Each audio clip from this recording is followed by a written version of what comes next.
कहीं ना कहीं चोर की मूंछ में तिनका जरूर है। एक चवन्नी की रिकवरी नहीं हुई। ये पूरा का पूरा केस पॉलिटिकली मोटिवेटेड है। शराब घोटाला मामले में दिल्ली की आम आदमी पार्टी सरकार की मुश्किलें कम होने का नाम नहीं ले रही हैं। दिन ब दिन इसकी जांच का दायरा बढ़ता ही जा रहा है। इस मामले की जांच अब मुख्यमंत्री केजरीवाल तक पहुंच गई है। प्रवर्तन निदेशालय उन्हें एक के बाद एक समन भेज रहा है, लेकिन केजरीवाल अब तक एक बार भी ईडी के सामने पेश नहीं हुए हैं।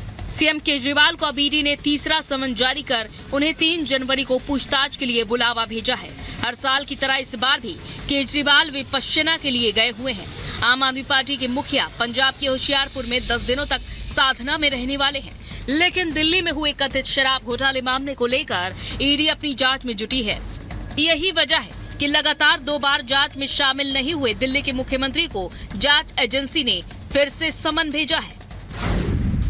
इससे पहले केजरीवाल को 21 दिसंबर को पेश होने के लिए ईडी ने समन जारी किया था, लेकिन दिल्ली के सीएम इसे राजनीति से प्रेरित बताते हुए ईडी के बुलावे पर नहीं गए और 20 दिसंबर को मुख्यमंत्री विपश्यना के लिए रवाना हो गए।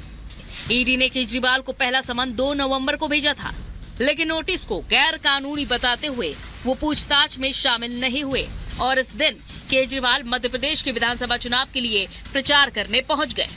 ईडी के समन को लेकर बीजेपी ने आम आदमी पार्टी के मुखिया पर निशाना साधा है। बीजेपी नेता ने कहा है कि अगर कोई चोरी नहीं की है तो जांच में घबराहट कैसी।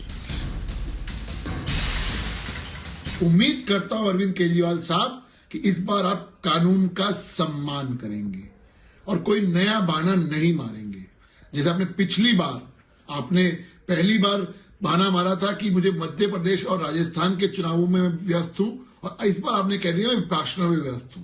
अब क्या नया बहाना होगा मुझे नहीं मालूम, लेकिन उम्मीद करता हूं जो ईडी आपसे सवाल पूछ रहा है उसके आप सवालों के जवाब देंगे। उम्मीद आपसे यही करता हूं। जिन्होंने चोरी नहीं की है वो जांच से कभी नहीं घबराते, पर यह बात अरविंद केजरीवाल जी पर तो लागू नहीं होती, क्योंकि कहीं ना कहीं चोर की मूंछ में तिनका जरूर है। इसीलिए पहले नोटिस पर जो ईडी का समन आया था उस पर बहाना बनाया कि मैं स्टार प्रचारक हूं, चुनाव में जाना है, चुनाव में तो नोटा से कम वोट ले आए। फिर उसके बाद दूसरी बार जब नोटिस गया तब उन्होंने कहा कि मैं विपासना करने जा रहा हूं, इसलिए मैं उपलब्ध नहीं हूं। अब तीसरी बार भी समन गया है ईडी का। यदि शराब घोटाले में घूस नहीं खाई है, भ्रष्टाचार नहीं किया है, तो जो पैमाने अन्ना हजारे जी के आंदोलन के समय सेट करते थे दूसरों के लिए कि पहले इस्तीफा होगा फिर जांच होगी, आज तो जांच में शामिल होने के लिए तैयार नहीं। वहीं आप नेता ने प्रवर्तन निदेशालय के नोटिस को पॉलिटिकल मोटिवेटेड बताया है। देखिए, सम्मन किसको भेजा गया है? पूरी दुनिया को पता है कि माननीय मुख्यमंत्री अरविंद केजरीवाल जी इस समय विपश्यना में हैं।